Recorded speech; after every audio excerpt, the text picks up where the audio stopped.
This tip is aim high and off. Now I know what you're thinking, but I want to be a perfect passer. I want to be a great passer. Why would you tell me to pass high and off the net? Well, the reason is because when we aim for a perfect pass, when we aim for that tiny little zone, the chances of making an error are greater.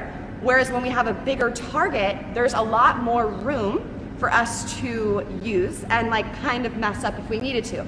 So while it's good to be a perfect passer and pass perfectly, a lot of times when I'm in a game and the serving is really hard or I just don't feel great about it, rather than having this mindset of I have to pass it perfectly, I'm just gonna pass it high and off the net in the middle of the court.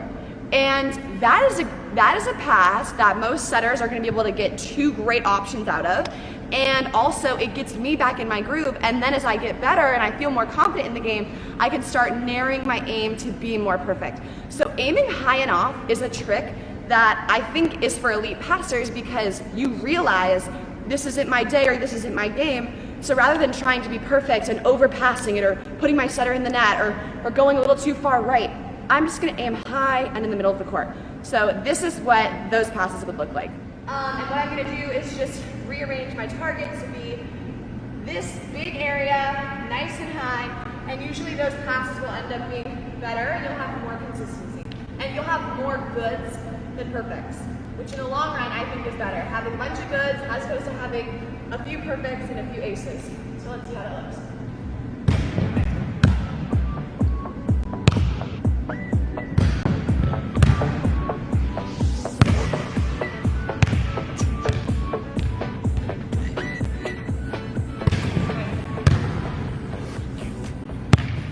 So that was a really hard serve. Great job, Tim. It was coming deep, it was coming fast, it was coming at me. And I feel like because I made my aim just high enough, naturally it was so fast that ended up kind of being a perfect ball because I honestly think my mindset was that. So I hope that's making sense right now. This is also really important for short serves. A lot of times people think, oh, there's a short serve, I'm just gonna go like this and dart it up to my setter's hands. But really, that's going to speed up the whole game for your offense. It might be difficult for your setter. So if you see a short serve, if you can come in and get that high and maybe pull it like a foot or two off, most of the time that's going to help you and also help your offense. Cool. The fourth was move on. And the fifth tip was, I just did it, aim high and off.